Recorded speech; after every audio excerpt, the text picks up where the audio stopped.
My dad was a true character, and if you've followed me for any length of time, you have likely heard me mention him more than once. I learned some of the most precious and valuable life lessons I've ever learned from him, and he was, by any definition, brilliant.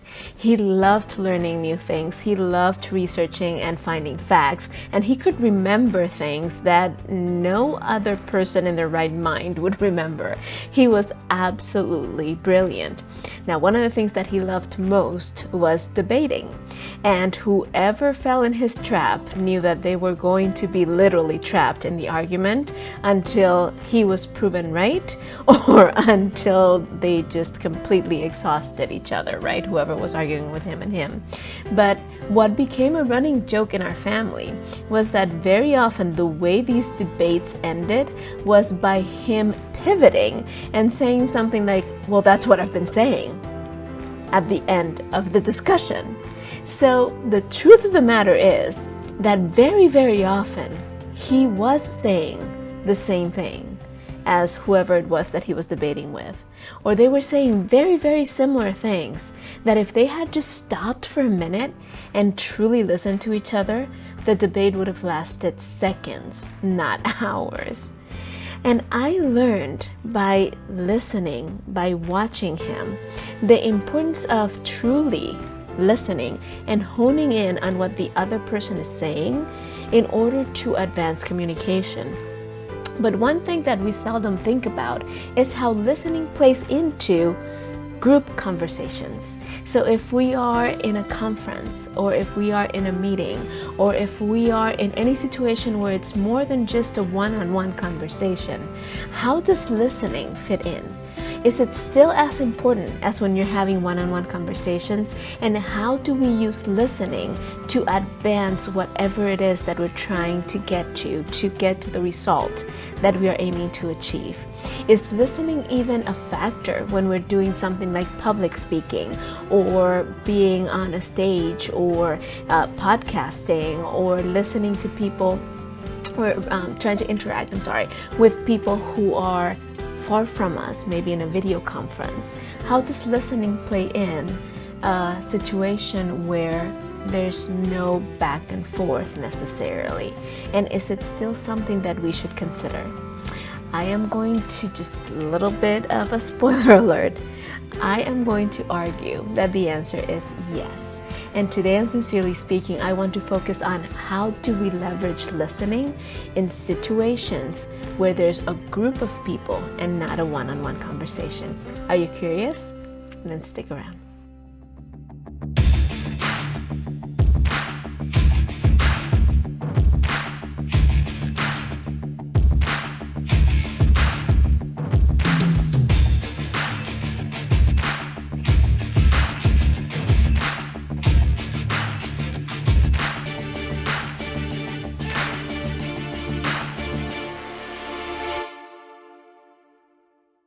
I think it might be helpful in this conversation to start with discussing what listening is not. Because I think that part of the reason why we don't think of listening as being important in public speaking or group scenarios is because we don't fully understand what listening entails and why it is so important. So listening is not waiting for your turn to speak. For a lot of us, that's what listening boils down to. We are in a quote-unquote conversation, but as the other person is expressing themselves, as they are saying what they need to say, we are simply sitting there waiting for our turn to speak. In doing so, we're not really paying full attention to what they're saying, and we're not really engaged in the art of listening. We're just simply letting them vent before it's our turn to do the same, or letting them get it out of their chest, eagerly waiting for our turn to say what we need to say, right? And that's very often where we end up repeating things that are very similar in nature to what the other person said without even clicking or sinking into the idea and the understanding that we are saying pretty much the same thing. So listening is not simply being quiet, waiting for the other person to finish before we can get our turn. Listening is definitely not planning your response as the other person is speaking. So if you are hearing what they're saying just so that you can plan your best rebuttal, that is not listening either. Listening is not a competition where we are trying to prove that we can find a better answer or come up with a better result or express the idea in a more succinct or more effective way. Listening is not about winning. Listening has nothing to do with how well you counter what the other person has just said, right?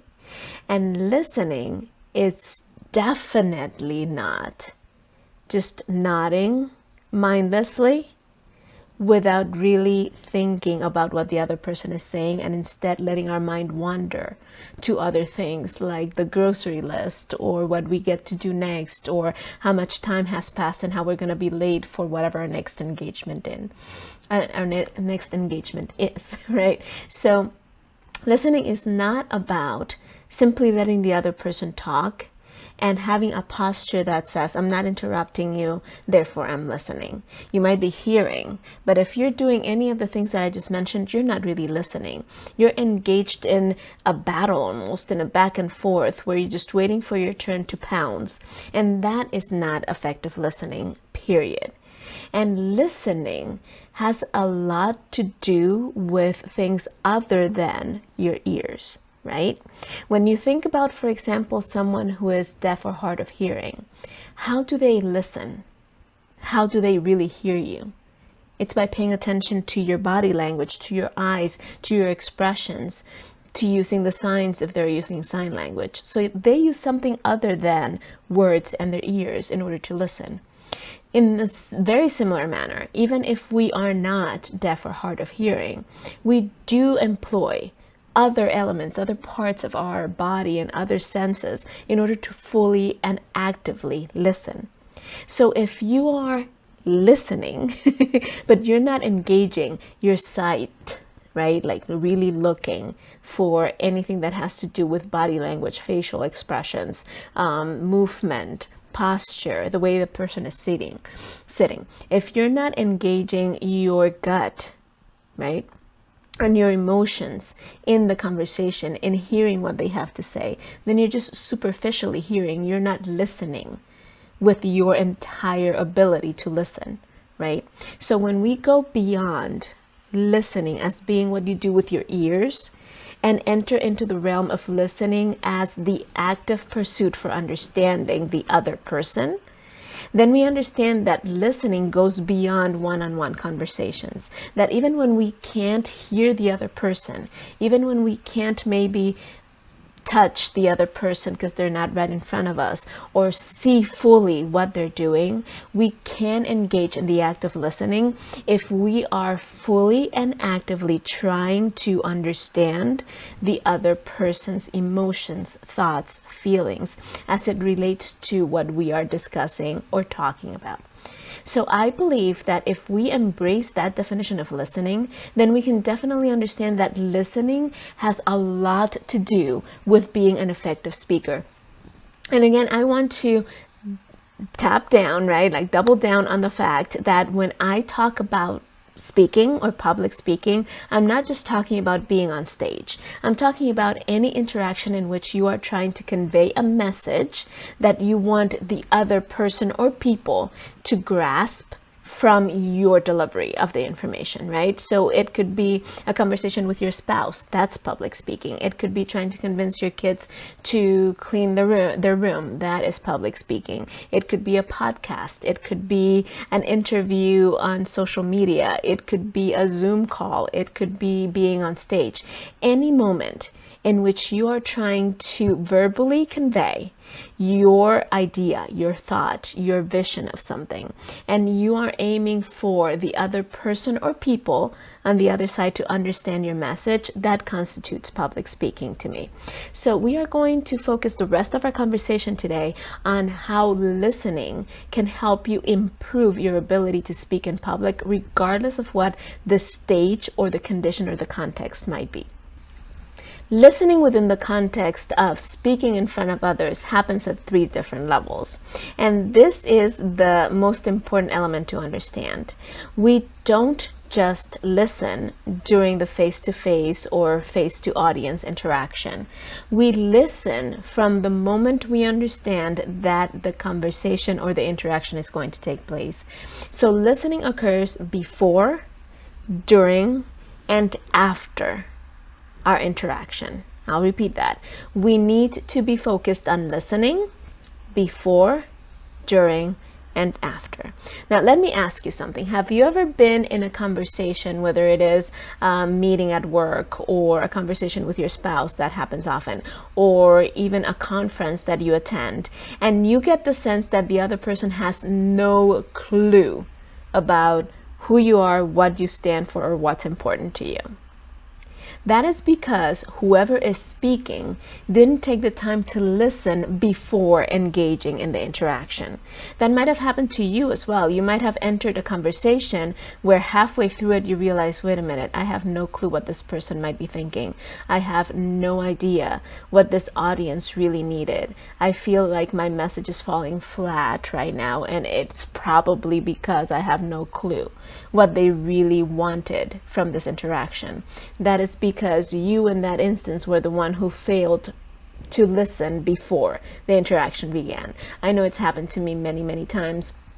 When I was a teacher, it happened often with lessons that I would plan for all my groups, right? Like if I had 5 different sessions of the same class, I would plan one lesson for all 5 groups. But then by the time the second group came in, I would realize that the way I had planned the lesson didn't really meet their needs because I hadn't listened to that particular group before entering the conversation.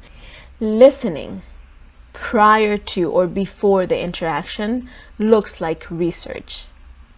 Looks like finding out as much as you can about the other person or the audience, so that before you enter the room, you already know as much as you can about who they are, where they stand, what they believe, what their pain points are, what their desires are, what they need from you, and how all of that fits into the message that you're aiming to deliver.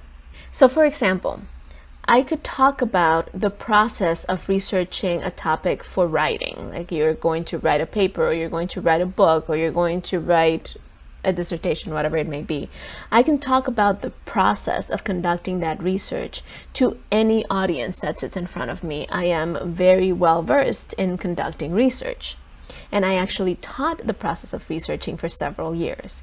But if I am teaching research to high school students who are looking to present a project at the end of the year that is going to make or break their grade for that class, I'm going to approach that conversation about how to properly conduct research very differently from a conversation I might have with an author who is looking to research a topic that they're going to write about.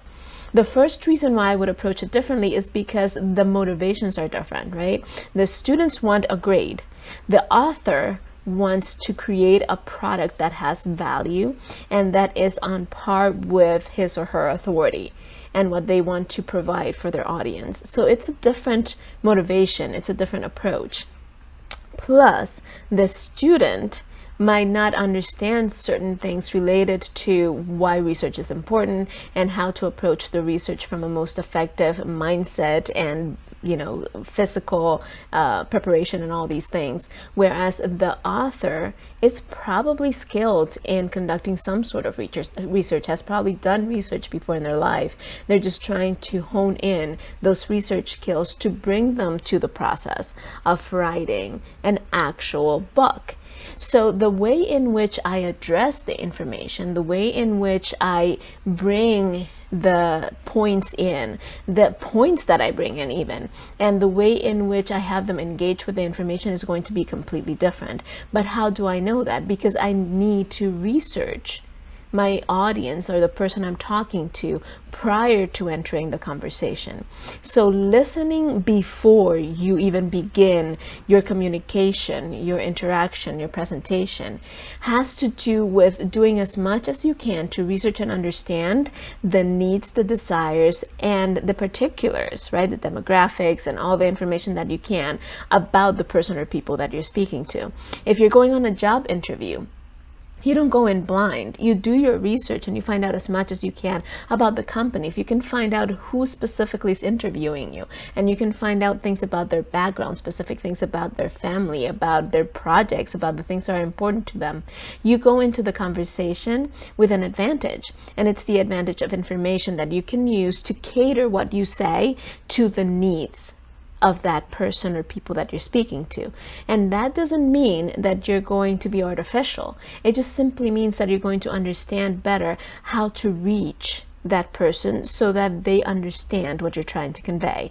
And that all starts beforehand. And that is a level of listening. Because again, if listening is the act of trying to understand the person that you're interacting with, it begins even before you're sitting in front of them or standing in front of them, with researching and trying your best to understand as much as you can about this person or people that are so important to you that you are presenting your information to them, right?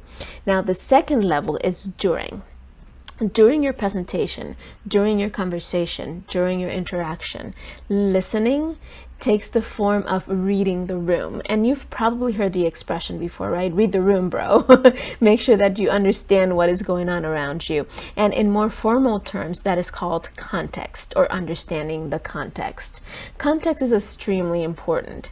You might have the experience of delivering the same information to very similar groups, but have very different results or reactions depending on the context, on everything that is going on.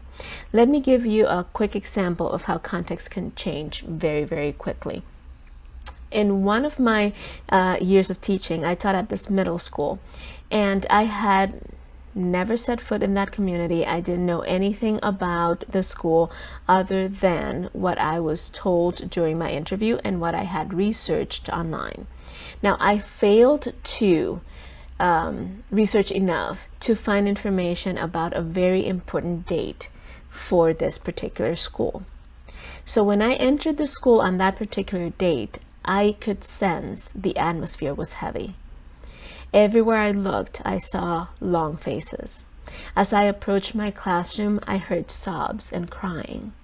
And when I entered my classroom, the kids that followed me in were red-faced, like they had been crying, and they all looked somber and sad.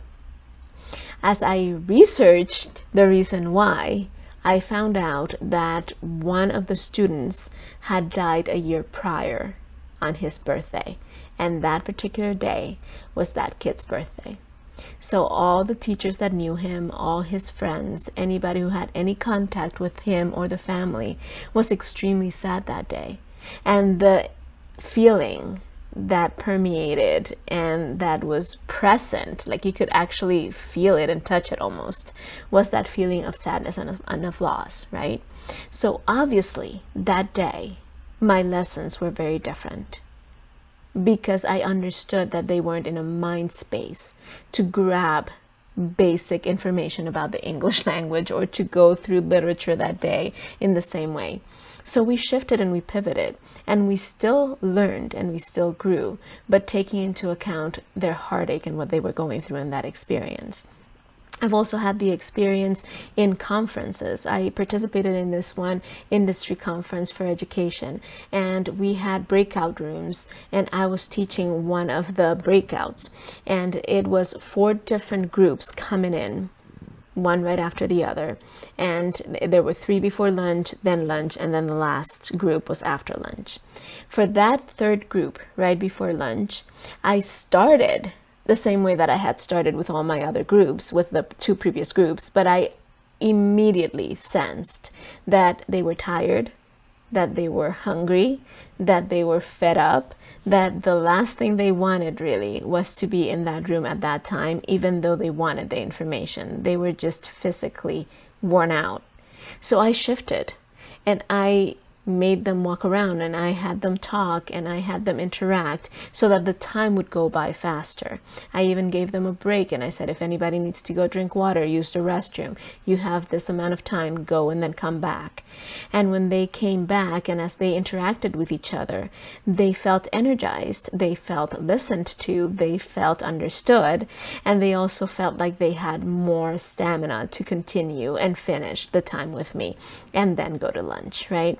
So the listening during your conversation or during the event has a lot to do with being aware of context. So look at the clues in the person or people that you are talking to. Do they look tired? Do they look upset? Do they look engaged? Do they look withdrawn? Do they look interested and excited? Or do they look angry and frustrated? When you start to sense the context, when you start to be really aware of what the other person might be experiencing at the moment, then you can shift and pivot accordingly. And when you nail it, when you are really able to figure out what the environment is like and what is in the atmosphere in that particular room, and shift to meet people where they're at, you're going to accomplish something amazing, which is allowing people to feel understood and heard, which is a basic human need. And when you can do that, you immediately garner their support and their attention, because they're like, oh, this person gets me. This person understands me. This person values me. And you do all of that by listening during your presentation or conversation. If it's a one-on-one conversation, be mindful of things like tension. Is the person breathing differently? Are they hunching over? Are they leaning forward in a way that feels almost aggressive? Are they crossing and closing off their body, right? So be aware of those cues that let you know whether you are actually reaching and landing your communication with that person, or whether the person is closed up and maybe even getting upset or angry or frustrated or offended. And see how you can shift. And if you can see a positive change in the body language, then you can interpret that as whatever you're doing is working. But you need to be aware and mindful. Now, I understand it's hard or harder when you are delivering a presentation and the lights are on you and it's hard to see people, but there's always ways. And in another conversation, I will dive deeper into what those ways are. But if you can, at the very least, be very present in the moment, be very aware of what is happening around you, so that if there's a shift in the environment, you can feel it and you can sense it. Then you can even call it out. It's okay to say, look, I'm sensing that there's discomfort here in the room. Let's address it. Let's see what's going on. And if you're comfortable enough to invite conversation about it, then go ahead and do so. But if not, then make an educated guess. I'm guessing, or I believe that the reason might be this. Am I right? Let's go from there, right? So don't ignore those cues. Don't ignore that sense that something is uncomfortable or that something isn't quite right. In fact, the more you ignore it, the worse it gets. So just be really present to what you're sensing from your audience, to how you're feeling, because chances are you are mirroring and projecting what they feel. And a lot of it also has to do with what you are projecting to them. So do a body check. Are you standing, breathing, and speaking in a way that invites comfort from them? Or are you doing things that invite this sense of separation, or that become almost like grandstanding in front of your audience, like you're greater or more important than them and they feel offended by that? So check how you're projecting yourself, because mirror neurons are a real thing. And if you are projecting insecurity, or if you're projecting like you are superior to them, or if you're projecting frustration or anger or anxiety, guess what? They're going to reflect back. So do a check with yourself, with your body, and be very, very present in the moment, very aware of the context, and learn to read the room. And finally, listening after the event sounds like feedback. So invite feedback. I know feedback can be frightening. I know. And I know very often we receive feedback like judgment. We need to get over ourselves. And I say ourselves because I have the same issue. Feedback is simply information that we can use to improve and to grow, right? So when we look at feedback as not just a positive thing, but as a must if we want to grow, then we start interpreting feedback differently, and we start inviting it and receiving it differently. So feedback is important because we I don't know if you've ever had this experience, but it is extremely possible for us to give a full presentation and have our own adrenaline, right? And our own hormones give us all this excitement and all this sense of things are going amazing. And we end the presentation energized and pumped and feeling like we crushed it. And then we go and we speak to a couple of people and they're like, it was a little over my head, or I don't know, or we sense that there's something missing or something that they're not telling us, right? And that's when we can do an honest check on ourselves, on the information we presented, on the way we postured and stood in front of our audience, and on the things that we can fix in order to be better and to progressively improve on the way we present and on the way we interact with people. So feedback is good and feedback is necessary. And when we listen actively to that feedback and we take in the things that we can improve upon, we just become better and better and better and better at our craft, right? So there's a little caveat that I want to mention though. In any given room, in any given situation, especially if there's multiple people involved, there is a high possibility that you're going to encounter a few naysayers, a few people who will always find fault no matter what you do. And that's fine. You will also find a few pleasers. So you will also find people that are like, oh no, you were amazing. There's nothing to improve. You were perfect. Just keep doing it the way you're doing it, right? And although that feels good, it's also important to question those as well. So you will always have outliers, is what I'm trying to say. So it's important to listen to as many people as you can, rule out the outliers, and pay close attention to those people that are in consensus, right? So the people that are more in the middle. And as you listen to them, listen for the things that you know you can improve upon, and the rest, discard. Don't take it too personally. Don't take it too internally, right? Don't internalize those things that you know you can't change, right? I'm 5 feet tall. And if somebody comes over and tells me, I could barely see you because I was sitting in the back and you're so short. Sorry. I can't grow a couple of inches. I just can't do that. I do not wear high heels. I refuse.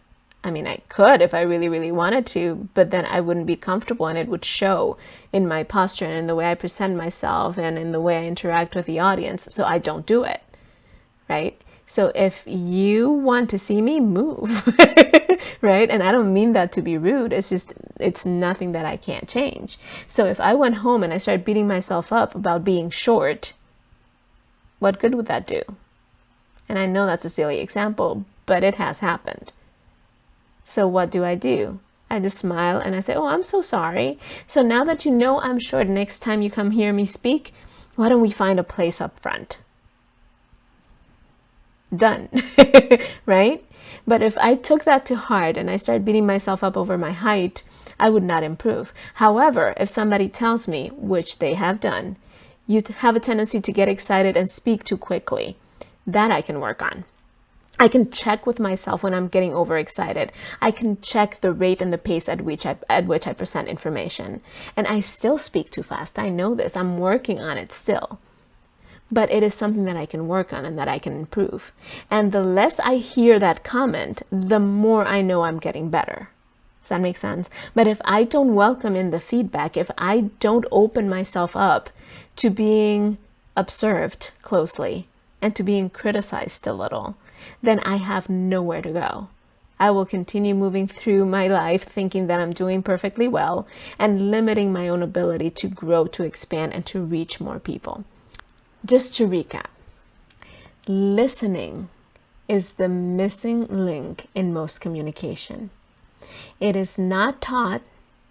It is not something that people often take the time and put the energy towards improving. But listening is key for any communication to advance in a more positive way and for any of us to grow and expand and connect in ways that are more effective. Most people don't realize the importance of listening when it comes to group conversations or to group interactions like presentations and speeches and keynotes and those sorts of things, Zoom calls. but there are 3 levels at which we need to listen in order to make our presentations and our speeches more effective. And that is listening before your speech or presentation, which translates to researching as much as you can about your audience, their needs, their wants, their desires, and how you can best serve them. During your presentation or speech, be very present. Read the room, explore the context, and be very sensitive to any shifts in the atmosphere that might necessitate a shift in your presentation, in the information or the way in which you're delivering it. And thirdly, after your presentation, feedback is how you listen. Welcome that feedback. Take in what serves you and your audience. Take in what you can use to be better, to improve, to help other people better, to support and to collaborate and to bring more value to that audience so that next time you're even better for them.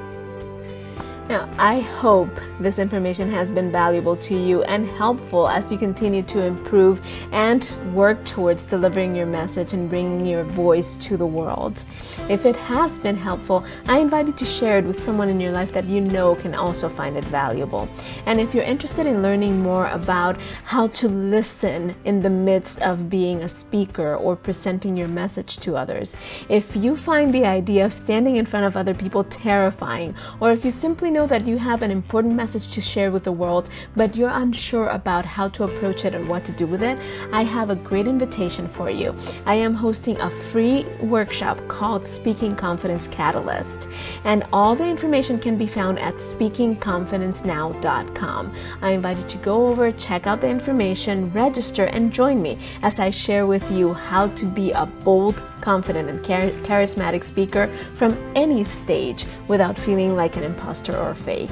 I hope to see you there, and until next time, this has been Marcia Morrow, and this has been Sincerely Speaking.